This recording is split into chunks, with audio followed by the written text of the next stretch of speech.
welcome once again to M5's English language learning program, Let's Speak English. I'm Gav Duncan, and I'm here on your TV screen to help you learn English. Now, are you sitting comfortably? Yes? Good. And are you ready for today's lesson? Yes? Good. Okay, well, let's learn English together. And hello again, people. Yes, we're back, as you can all see, and we're here, obviously. So, how are you all doing today? Is everything going well? Are you all having a good day? Yes? Well, let's hope so. If you are having a good day, then get ready, because it's going to get better. And if your day has been, well, a little disappointing so far, never mind. I think you're going to enjoy what's coming next. Yes, we're getting closer and closer to finding out the source of the Benchfield mystery. There's something we need to check with Tim and Lizzie, but we're getting so close to the truth that I can smell it. So, what was the last thing that we looked at yesterday? Do you remember? Of course you remember. You all remember. It was only yesterday, after all. All right, now, think back to the last thing that we were looking at.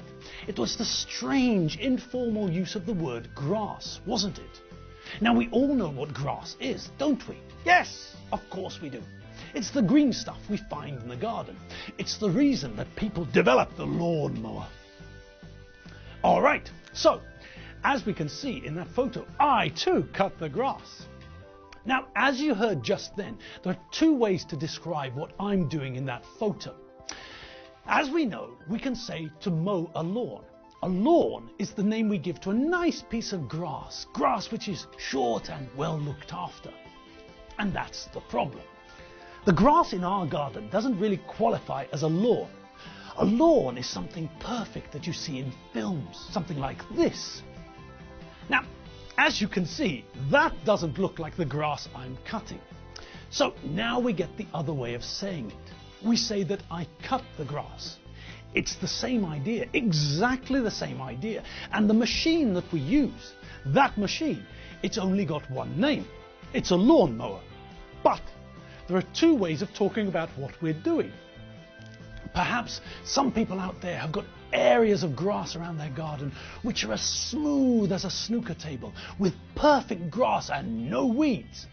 But for most of us, and for me definitely, I don't think I can call the grass around our house a lawn. It's a garden, yes. It's grass, yes, but it's not really a lawn. So, although I use a lawnmower when I have to, when the grass gets so long that you can lose a small child in it, I use the lawnmower to cut the grass, not to mow the lawn. All right. So that's the main idea that we already know, the idea of grass being something green which lives outside our house and covers the mud in the garden. Okay, but yesterday we learnt that there's another meaning to the word, didn't we? Yes, the Brits normally use the word grass to talk about someone who informs, someone who tells things, normally secret things, to the police or the authorities. So, a grass is someone who informs on other people. And although I suggested that this use of the word was informal, perhaps this word is even slang. It's a very popular word. So popular that you can often see it in newspapers. Have a look at these Australian newspaper headlines.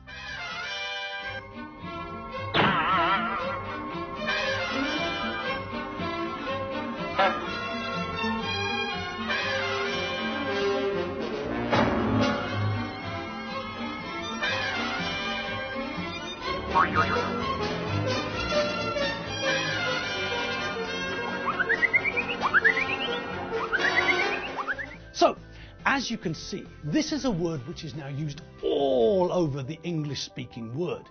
It's a word which the Brits exported. Hooray! All right, but let's think about where we normally see this word used. There are two main places, really. One of those places is inside criminal gangs. If someone in a gang decides that they want to leave the gang and get a nice job in a supermarket, then normally the other gang members aren't happy about this idea. This person who wants to leave the gang knows a lot about the gang. This person, the person who wants to leave and get a job as a shop assistant, they know how the gang works. They know all of the members of the gang, where the gang members live, what their favourite drinks are, what sort of music they like, who their favourite pop stars and actors are. They know lots and lots of information. And information is power. The gang members know that if one of the gang decides to tell the police everything, then all of the gang will be caught and then they'll go to prison for a few million years, and they don't want that. So, the gang are very clear about what they will do to anyone who decides to leave and tell the police everything they know. And the police, on the other hand, are trying to convince gang members to tell them everything that they know. They're all concentrating on getting someone to grass on the other gang members, or they're concentrating on making sure that no one grasses on the other gang members. Okay, so that's a grass, the person who tells the police, or the teachers, or anyone in authority really, what bad things their friends have been doing. And as we can see from those newspaper headlines, we also have a supergrass. This is just a logical extension. The prefix super, and yes, we can use it as a prefix, comes from the Latin meaning above. So, when we think about Superman, we can see that he's like a man, but he's stronger, faster, etc., etc. He's a Superman. He's like a man, but he's above that category. If I have a motorbike, but you have a superbike, then we know that your motorbike is more powerful than mine. Yours is above mine. The Lone Ranger is a hero, but someone like, I don't know, Deadpool, someone with superpowers, someone who can do things that normal people can't, that person is a superhero. Okay, so we can have someone who is a grass. Maybe this person tells the police information about their friends in the gang. But the gang isn't very hardcore. Maybe this gang concentrates on, I don't know, stealing shoelaces from hotel corridors or something like that. Now, maybe the police will be interested, but maybe not. Maybe the police will just tell the security people at the hotel to be careful of the shoelace gang. But what if the person who wants to inform on the other gang members is, I don't know, a member of the mafia or a member of a terrorist organization? Now the police will be very interested, and now we can say that this person is more than just a grass. This person is a supergrass. This person has got information which the police really, really want. This person is very important, and this person has got very important information. This is the sort of situation we see in films. This is the sort of person who agrees to talk to the FBI or someone like that, but only if the FBI guarantee that they will get a new life, a new face, a new house, a new car, etc., etc. Now, Tim called Lizzie a grass, didn't he? Yes. And now it's time for us to think about why he did that. Well, what do you all think? What does a grass do? Yes, that's right. A grass informs or tells the authorities.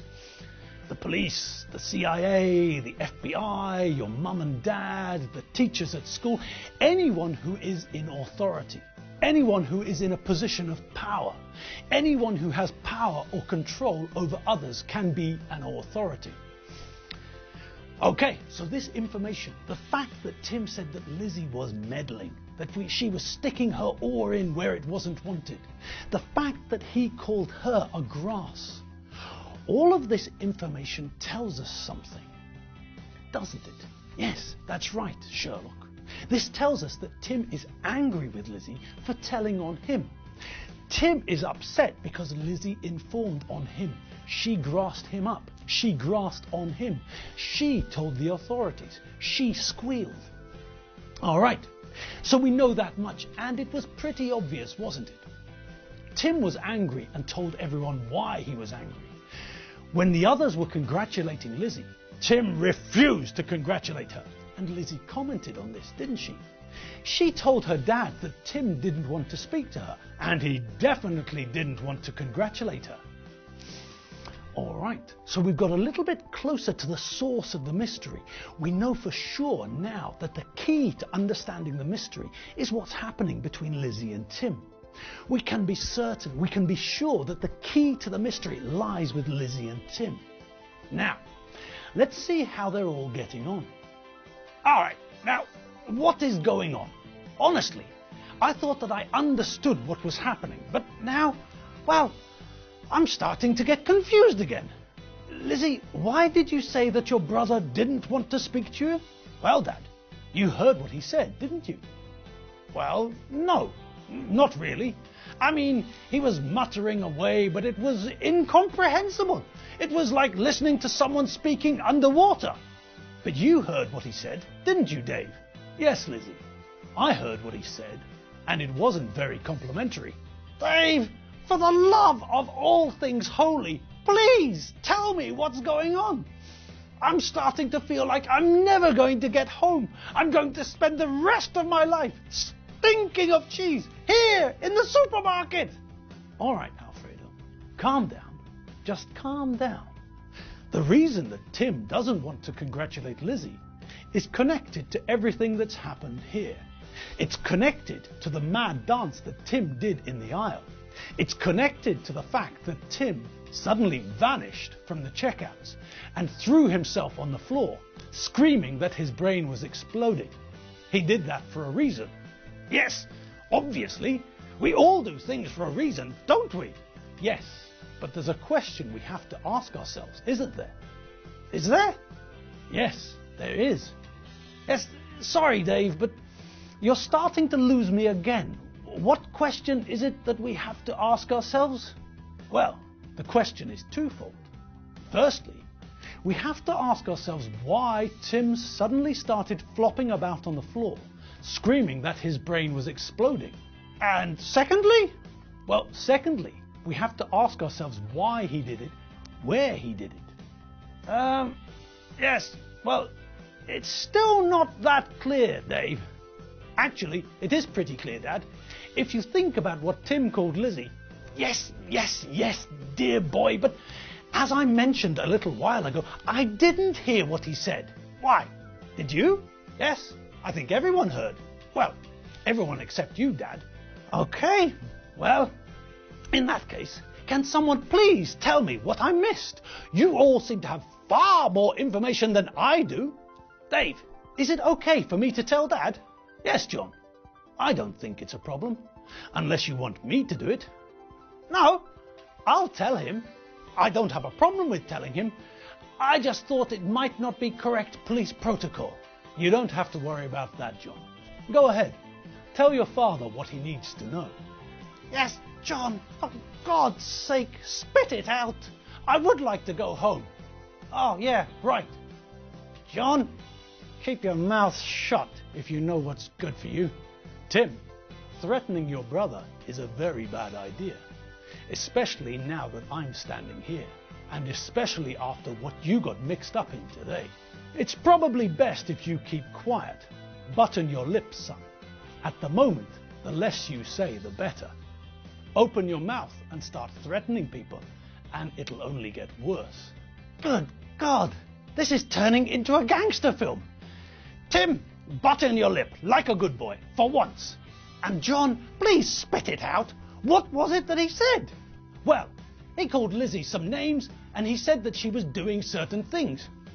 Good God, it's like trying to get blood from a stone. John, or anyone in fact, will someone tell me what my son said to my daughter? Okay, keep your hair on, Dad.